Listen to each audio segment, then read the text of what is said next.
आज हम पहुंचे हैं पार्क हॉस्पिटल में स्पेशली बच्चों के बारे में बात करने के लिए और स्पेशल चाइल्ड स्पेशलिस्ट के साथ बैठने के लिए। स्पेशली हम आए इसीलिए हैं कि हम बच्चों के बारे में जान सकें और उनको गर्मियों से बचा सकें। आज आप जुड़े रहिए A to Z न्यूज़ के साथ और देखिए आज का हमारा। जैसा कि सबको पता है गर्मियों का सीज़न आ गया है। गर्मियों के सीज़न के साथ गर्मियाँ भी आ गई हैं और गर्मियाँ जब जब आती हैं तब तब न्यूबॉर्न बेबी से लेकर अडल्ट चाइल्ड तक उनके पेरेंट्स की चिंता बहुत ज़्यादा बढ़ जाती है। तो आज हम उसी बारे में बात करने के लिए आए हैं पार्क हॉस्पिटल। हमारे साथ चाइल्ड स्पेशलिस्ट हैं डॉक्टर मधु अग्रवाल जी। तो आज हम इनसे बात करेंगे कि जो बॉर्न बेबी होता है उससे लेकर अडल्ट चाइल्ड तक पेरेंट्स को कैसे उनकी केयर करनी चाहिए, कैसे उनकी देखभाल में चीज़ें चेंजेस करनी चाहिए, क्योंकि टेम्परेचर बढ़ने के साथ साथ ना बच्चे के पेरेंट्स की चिंता और ज़्यादा। I am doctor Madhu Agarwal, child specialist Park Hospital Faridabad. मैं यहाँ पे पिछले 10 सालों से काम कर रही हूँ और मेरा एक्सपीरियंस यहाँ पे बहुत अच्छा है। बच्चों को ट्रीट करने में जो मज़ा आता है वो मुझे लगता है और कहीं वो मज़ा नहीं आता है। बच्चों के लिए क्यों चुना? क्योंकि बच्चे बहुत मतलब एक हो जाता है ना थोड़ा सा बच्चों को कन्वे करना, इंजेक्शन लगाना, तो वो सारी चीज़ें वो सबकी अपनी चॉइस के ऊपर डिपेंड करता है। हम लोग जब MBBS का एक बेसिक कोर्स करते हैं तो उस दौरान हमारी 1 ईयर के लिए पोस्टिंग हर डिपार्टमेंट में, किसी में 15 डेज़ के लिए, किसी में 1 मंथ के लिए पोस्टिंग लगती है। तो हर डिपार्टमेंट का आपका वहाँ पे एक्सपीरियंस होता है। तो उस टाइम पे पीडियाट्रिक डिपार्टमेंट ऐसा डिपार्टमेंट था जहाँ मुझे काम करके सबसे ज़्यादा अच्छा लगा। रोते रोते बच्चे आते हैं लेकिन वो खुश होकर स्माइल करते हुए जाते हैं। आप बच्चों को रूटीनली खेलते हुए मुस्कुराते हुए देखते हो, लेकिन जब बीमार बच्चों को देखते हो ना आपको बड़ा दुख लगता है। हाँ, तो वो बीमार बच्चे को, दुखी रोते हुए बच्चे को आप जब खुश होके, हैप्पी होके, जब वो खुश होके बाय बाय थैंक यू करके जाता है ना, तो जो खुशी आपको मिलती है उसका कोई कंपैरिजन नहीं है। तो मैम बच्चों को मुरझाने वाला जैसे कि सीजन आ रहा है गर्मियाँ स्टार्ट हो रही हैं, तो हम थोड़ा सा गर्मियों के बारे में बात करेंगे। तो मैम जैसे गर्मियाँ स्टार्ट होती हैं है ना, वेदर एकदम से चेंज होता है, तो पेरेंट्स को उस टाइम पर कैसे अवेयर रहना चाहिए? मतलब कैसे पेरेंट्स को बच्चों को उस टाइम पर टैकल करना चाहिए? बच्चों का एक हमारी जो हम कहते हैं आउटडोर एक्टिविटी कह लो या बाहर जाने का समय है, वो एक निश्चित होना चाहिए। हमें जनरली सुबह 10 बजे से लेकर शाम के 4 बजे तक वो समय हमने बाहर के लिए अवॉइड करना है। और अगर किसी परिस्थिति में हमें जाना ज़रूरी है, हम नहीं अवॉइड कर सकते, उस केस में अगर बच्चा 1 साल से बड़ा है तो हमने सनस्क्रीन लगा के उसको भेजना है। पूरा हमने कवर्ड क्लोथ्स उसको पहनाने हैं और लाइट क्लोथ्स पहनाने हैं। मतलब कवर्ड पहनाने, लेकिन मोटे नहीं पहनाने, लाइट क्लोथ्स पहनाने, कॉटन के जो कपड़े होते हाँ हैं। कॉटन के लाइट क्लोथ्स पहनाने हैं, मतलब सिंगल लेयर ही पहनानी है। और उसके बाद हमें बच्चे का हाइड्रेशन का पूरा ध्यान रखना है। और जो छोटे बच्चे, जैसे 6 महीने से छोटे बच्चों को हम सनस्क्रीन नहीं लगा सकते, तो उन बच्चों को हमने प्रॉपर हैट पहनानी है, कवर्ड क्लोथ्स पहनाने हैं, ताकि उनका सन एक्सपोजर कम से कम हो। अच्छा, तो मैम मतलब जो लाइट कलर के कपड़े हम पहना रहे हैं उसका क्या रोल होता है? उसका रोल है कि जैसे हम ब्लैक कलर के, डार्क कलर के जो कपड़े पहनते हैं वो हमारी जो हीट है उसको एब्जॉर्ब करते हैं, और जो लाइट कलर के क्लोथ्स होते हैं उसको रिफ्लेक्ट कर देते हैं, वो हमारी बॉडी में अंदर एब्जॉर्ब नहीं होने देते। तो ये रोल है। लाइट सेम है लेकिन कलर के अकॉर्डिंग हम उसकी क्वांटिटी, उसके एक्सपोजर को कम कर सकते हैं। तो मैम आप ये कहना चाहते हैं कि अगर हम इन प्रिकॉशंस को फॉलो करते हैं तो हम हीट स्ट्रोक से तो बचाएंगे ही बचाएंगे और सनबर्न से भी अपने बच्चे को बचाएंगे। हाँ, लेकिन इन प्रिकॉशन के साथ और भी प्रिकॉशन है, जैसे हमें बच्चे के हाइड्रेशन का पूरा ध्यान रखना है। मैम डिहाइड्रेशन तो बहुत बड़ा होता है। पानी हमें जहाँ भी जाएं, हमें पता है कि हमें वहाँ पानी मिलेगा, लेकिन हम बच्चे के साथ जा रहे हैं, हमें हमेशा पानी की बोतल हमारे साथ में होनी चाहिए। हाइड्रेशन का पूरा ध्यान रखना है। आप धूप में बाहर निकल रहे हो तो कोशिश करो छाया वाली जगह से आप बाहर निकलें, छाया वाली जगह से बाहर निकले। नॉर्मल पानी तो अपने साथ में रखना ही रखना है। चाहो तो साथ में ORS के पैकेट भी साथ में रख सकते हो। मीठी चीज़ें जैसे सुगरी आइटम है, जूसेस है, आपकी कैफिनेटेड ड्रिंक्स है जैसे चाय है, कॉफ़ी है, कोला है, ये हमने जनरली अवॉइड करनी है। हमें लगता है कि हम कोल्ड ड्रिंक पियेंगे तो हमें बहुत एनर्जी मिलेगी, वो एनर्जी नहीं मिलेगी, वो एक फॉल्स इंप्रेशन है एनर्जी का। इवन वो हमें नुकसान करेगी, वो हमारे डिहाइड्रेशन को और बढ़ाएगी। तो हम फ्रूट वेजिटेबल्स की मात्रा अपने खाने पीने में बढ़ा दें, हेल्दी फूड्स की मात्रा बढ़ा दें, जंक फूड की मात्रा कम कर दें और हाइड्रेशन का पूरा ध्यान रखें, तो हम इन चीज़ों से काफ़ी हद तक बच सकते हैं। मैम हाइड्रेट रखने के लिए पर्टिकुलर कितना पानी एक बच्चे को पीना चाहिए? पर्टिकुलर ये हमारे एक्चुअली एज के अकॉर्डिंग क्राइटेरिया है। अगर हम सपोज करो हमारा बच्चा है 4 ईयर का, तो हमारा होता है 210 ml पर ईयर। सपोज करो मेरा 5 ईयर का चिल्ड्रन है, तो 210 multiplied by 5 it is almost 1 litre. तो 1 litre of water is sufficient. ठीक है, मतलब 210 मल्टीप्लाइड बाई 5 मतलब multiplied by age. Till 9 year it goes up to 2.5 litre. उसके बाद कोई भी एज है, सपोज करो 15 ईयर है, 16 ईयर है, तो ऐसा नहीं कि हम 4-5 लीटर तक पहुंच जाएंगे। 2 लीटर इज अ लिमिट। अच्छा मैम, गर्मियों में सबसे ज़्यादा बच्चों में क्या ऐसी एक्टिविटी चेंज हो जाती है जिसकी वजह से उनको प्रॉब्लम्स क्रिएट होनी स्टार्ट हो जाती है, dehydration, motions, vomiting and all? बच्चों में मेन तो डिहाइड्रेशन की समस्या रहती है कि बच्चे स्कूल जाते हैं, आप बोतल रख के देते हो, वो पी रहे कि नहीं पी रहे कोई नहीं जाता, स्कूल में धूप में खेल रहे हैं, तो डिहाइड्रेशन की समस्या मेन है। तो डिहाइड्रेशन के साथ साथ गर्मी में क्योंकि वो आउटसाइड फूड भी खा रहे हैं, घर का बना हुआ टिफिन भी लेके जा रहे हैं, वो इन्फेक्टेड हो जाता है। हाई टेम्परेचर में हमारे बैक्टीरिया प्रोलिफरेट कर जाते हैं, तो बच्चों को लूज मोशन, वॉमिटिंग, पेट में दर्द होना जैसी समस्याएं साथ में आ जाती हैं। हालांकि इन दिनों गले के इन्फेक्शन भी बहुत ज़्यादा चल रहे हैं, क्योंकि कहीं वायरल है तो कहीं दूसरे इन्फेक्शंस हैं। तो मेनली दस्त, उल्टी, पेट में दर्द, डिहाइड्रेशन, ये सब मेन। अच्छा मैम, इन सारे प्रॉब्लम से अपने बच्चे को बचाने के लिए क्या पेरेंट्स घर में भी कोई सॉल्यूशंस ले सकते हैं? पेरेंट्स हमारा घर का जो एक होता है, हमारा घर का इन्वायरमेंट मतलब टेम्परेचर जिसको हमें कहेंगे, हमने बहुत ज़्यादा मतलब गर्म नहीं होने देना है घर को। चाहे आप एसी लगाइए, चाहे आप फैन लगाइए, चाहे कूलर लगाइए, घर को हमने एक नॉर्मल टेम्परेचर पे मेंटेन करना है। ज़रूरी नहीं है कि हमने एसी ही लगाना है। अगर घर में एसी नहीं है, आप प्रॉपर वेंटिलेटेड हाउस रखिए, खिड़की दरवाजे खोल के रखिए ताकि हवा का वेंटिलेशन हो और ठंडी ठंडी हवाएं आए। अच्छा, और मेन हाइड्रेशन तो हर जगह, वो तो है। गर्मी में मेन हाइड्रेशन है। ORS के पैकेट साथ में रखें ताकि बच्चे को कभी भी रात में उल्टी दस्त कुछ भी लगते हैं तो हमने ORS से रिप्लेसमेंट करना है। साथ में फ्रूट वेजिटेबल्स की मात्रा बढ़ा दीजिए, दाल की मात्रा बढ़ा दीजिए। आप लस्सी है, छाछ है, ये बच्चों को बहुत फ़ायदा करती है, ये सब दीजिए। बस घर में से कोल्ड ड्रिंक, चाय, कॉफ़ी, कोई भी सुगरी आइटम, सुगरी ड्रिंक, वो आप हटा दीजिए। अच्छा मैम, एक छोटा सा डाइट प्लान ले लेते हैं।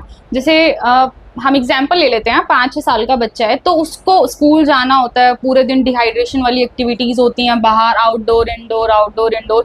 तो इन सब की वजह से ना बच्चा बहुत डिस्टर्ब हो जाता है, वेदर की वजह से भी और एक्टिविटीज़ की वजह से भी। तो हम एक ऐसा छोटा सा एक डाइट प्लान चाह रहे हैं कि आप एक दिन की कोई एक डाइट बताएं जो कि पेरेंट्स फॉलो करें और उसके साथ अपने घर में अपने बच्चों को प्रिक्योर कर सकें। क्योंकि जो न्यू बॉर्न बेबी और न्यू जनरेशन वाले जो पेरेंट्स हैं ना, उनके साथ ये प्रॉब्लम बहुत जल्दी होती है, उनको समझ में कुछ नहीं आता, सीधा हॉस्पिटल लेके भागो बस। नहीं, इसमें ये है कि जो हम बच्चे को सुबह घर से भेज रहे हैं, तो भेजते टाइम हमने बच्चे को सिर्फ नहीं है कि दूध पिला दिया और स्कूल भेज दिया, प्रॉपर बच्चे को घर से ब्रेकफास्ट करा के साथ पे भेजें। ब्रेकफास्ट कराएं, दूध पीता है बच्चा तो दूध पिलाइए। सुगरी आइटम्स तो हमने अवॉइड ही करने हैं। फ्रूट, वेजिटेबल्स, कोई भी लाइट सा पराठा, स्नैक्स जो वो खा सकते हैं, हेल्दी स्नैक्स, वो आप घर से खिला के भेजिए। साथ में जो आप टिफिन में दे रहे हैं, कुछ तो दोगे आप लंच के लिए, जो भी रोटी, पराठा, दाल, चावल आप दे रहे हो, लेकिन साथ में बच्चे को कोई भी फ्रूट स्पेशल दीजिए। खास तौर से अगर ये जो वाटरी होते हैं, लाइक कुकुम्बर है, वाटरमेलन है, और भी अदर फ्रूट जो भी सीजनल फ्रूट्स होते हैं, वो बच्चे के लिए सबसे अच्छे होते हैं। साथ में बच्चे को पानी की बोतल साथ में दीजिए और मेक श्योर कि बच्चा वो पानी की बोतल पी के आए, और ज़रूरत पड़े तो वहाँ से वो अवॉइड भी करे। और बड़ा बच्चा है तो सनस्क्रीन, बड़ा स्कूल जाने वाला बच्चा बड़ा ही है, सनस्क्रीन साथ में लगा के दीजिए। और लाइट क्लोथ्स तो यूनिफॉर्म के होती हैं। अच्छा मैम, एक और चीज़, जैसे कि वायरल इन्फेक्शन किसी बच्चे को हो गया तो उसके साथ क्या होगा? सबसे पहले उसकी इम्यूनिटी वीक होगी। हम इम्यूनिटी को वायरल के साथ कैसे बैलेंस कर सकते हैं, जिससे कि मतलब इन्फेक्टेड तो वो है ही, लेकिन उसके साथ उसकी इम्यूनिटी बैलेंस रहे तो वो जल्दी से रिकवर कर जाए। इम्यूनिटी के लिए एक तो हमारी फ्लू के वैक्सीन आते हैं, वो नाउअडेज, पहले हम लोग 8 साल तक एवरी ईयर फ्लू के वैक्सीन लगाते थे। आजकल क्राइटेरिया 8 से लेके 5 साल में कन्वर्ट हो गया है। 5 ईयर तक एवरी ईयर फ्लू का वैक्सीन बच्चों को लगाना चाहिए। बाकी जो हमारे आसपास, सपोज करो अगर हमारे घर में बच्चे को किसी को सर्दी, खांसी, जुकाम है, तो ये पेरेंट्स की जिम्मेदारी है कि बच्चे को चाहे 2 दिन के लिए, 3 दिन के लिए एब्सेंट करा दें, लेकिन जब तक बच्चा रिकवर ना हो स्कूल भेजने की जल्दी ना करें, क्योंकि वो आज स्कूल जाएगा तो वहाँ 3-4 बच्चों को इन्फेक्ट करेगा। लेकिन इसमें ऐसा है कि आप अपने बच्चों को कंट्रोल कर सकते हो, दूसरों के बच्चों को कंट्रोल नहीं कर सकते। बेटर बच्चों के बैग में एक मास्क रखिए, अगर उसको लगता है मेरे साथ का कोई भी साथी खांसी जुकाम से पीड़ित है तो उसको बोलो मास्क लगा लो, अगर वो नहीं लगाता है आप खुद मास्क लगाइए। बाकी हमारे ये ऑरेंज है, संतरा है, विटामिन सी वाले जो फ्रूट्स है, लेमन वाटर है, ये हमारे सारे इम्यूनो बूस्टिंग फ्रूट्स होते हैं। इनको खाते हैं तो हमारी बॉडी की इम्यूनिटी अपने आप अच्छी होती है, अगर हम फ्रूट्स, वेजिटेबल्स एंड वाटर की क्वांटिटी अपनी अच्छी रखते हैं तो इनडायरेक्टली हम अपने बच्चे की इम्यूनिटी भी बढ़ा रहे हैं। हाँ, ठीक है। अच्छा मैम, एक और चीज़, जैसे आपने ये सारा तो सिनेरियो समझा दिया कि बच्चे के साथ होता है, पेरेंट्स के लिए स्पेशल टिप्स क्या होनी चाहिए? जैसे special tips in the sense कि अगर किसी बच्चे को स्कूल से लाना है तो आपकी ड्यूटी बनती है कि आप उसको वो चीज़ें कवर अप करें, फिर उसके बाद चलें। या अगर किसी बच्चे को आउटडोर एक्टिविटी के लिए लेके जाना है समर्स में, तो आप उसको उस सिचुएशन के हिसाब से आउटडोर एक्टिविटीज़ ज्वाइन कराएं। पेरेंट्स का एक तो है कि जनरली 10 to 4 जो हमारा हाई हीट वाला टाइम है वो हमने जनरली अवॉइड करना है, पर बच्चे को स्कूल से आना है 2:30 बजे तो आप अवॉइड तो नहीं करोगे, बच्चे को तो स्कूल से लाओगे, तो बेटर ये आप खुद भी प्रॉपर हाइड्रेटेड होके बच्चे को लेने जाओ, साथ में अम्ब्रेला कवरिंग प्रॉपर आपके लिए भी होनी चाहिए, बच्चे के लिए भी सेपरेट होनी चाहिए। दूसरा, आप भी सनस्क्रीन लगाइए, बच्चे को भी सनस्क्रीन लगवाइए, और साथ में आपके पास वाटर बॉटल होनी चाहिए। आप अगर धूप की सड़क से जा रहे हो कोशिश करो छांव वाला रास्ता, साइड वाला रास्ता, अगर पेड़ है तो पेड़ नहीं है तो बिल्डिंगों की छांव आती है तो थोड़ी शेड वाला एरिया जो थोड़ा सा कूल एरिया होता है वहां से होके बच्चे को लेके जाएं। अच्छा मैम, जैसे कोविड आया था तो कोविड में ना बड़े छोटे से छोटे बड़े भी बहुत इन्फेक्ट हुए थे, तो कोविड का क्या, जैसे कोविड तो अब बहुत नॉर्मल हो गया है ना, कवर हम कर लेते हैं, लेकिन कोविड के बाद ऐसा कुछ हुआ है कि आपको कुछ सिम्टम्स मिले हैं कि पहले नहीं आते थे बच्चों में लेकिन अब आने लगे हैं? कोविड के बाद लगता है कि बच्चों में कफ कोल्ड के इंसिडेंट्स थोड़े से ज़्यादा हो गए, एलर्जिक प्रॉब्लम जो एलर्जिक अस्थमा है, एलर्जिक राइनाइटिस है, उनके इंसिडेंसेस ज़्यादा हो गए। दूसरा, इसमें एक कोविड से ज़्यादा रोल है हमारे पॉल्यूशन का। आजकल जो भी मेजर सिटीज़ हैं इनमें आपके बिल्डिंगें बन रही है तो बड़े सारे इनके धूल मिट्टी सारे पार्टिकल्स, तो उसकी वजह से भी इंसिडेंट्स बढ़े हैं, तो उसके भी प्रिकॉशन वही हैं, हमने फ्लू के वैक्सीन लेने हैं, हमने हाइड्रेशन प्रॉपर रखना है, यही सारी चीज़ें हैं उसके लिए भी सेम। मास्क पहनना तो कोविड ने अच्छे से सिखाई दिया। हाँ बिल्कुल। मैम थोड़ा सा पर्सनल है लेकिन मैं ये जानना चाहूंगी कि आपको बच्चे कैसे इंस्पायर करते हैं? मतलब एक होता है ना कि बच्चों को देखकर भी कुछ इंस्पिरेशन मिलती होगी कि आप तो पूरे दिन बच्चों के साथ ही रहते हैं। तो आपको बच्चों के साथ सीखने वाली बहुत सारी चीजें हैं। हम बड़े लोग एक छोटी चीज को लेके बैठ जाते हैं, इसने ये बोल दिया, इसने ये बोल दिया, बच्चे थोड़ी देर में लड़ लेते, थोड़ी देर में फ्रेंड्स बन जाते हैं। ठीक है, बीमार है, थोड़ी देर के लिए लेट जाएंगे, ठीक हो जाएंगे, एक्टिव होके अपना खुश होके जीवन बिताएंगे। अगर जिंदगी में खुश रहना है तो ज़्यादा से ज़्यादा वक्त आप बच्चों के साथ बिताओ, ये सबसे ज़्यादा इंस्पायरिंग चीज़ है। आप नहीं भी हंस रहे होंगे, आप अंदर से दुखी हो, लेकिन बच्चों के साथ रहोगे ना, हंसना सीख जाओगे, मुस्कुराना सीख जाओगे।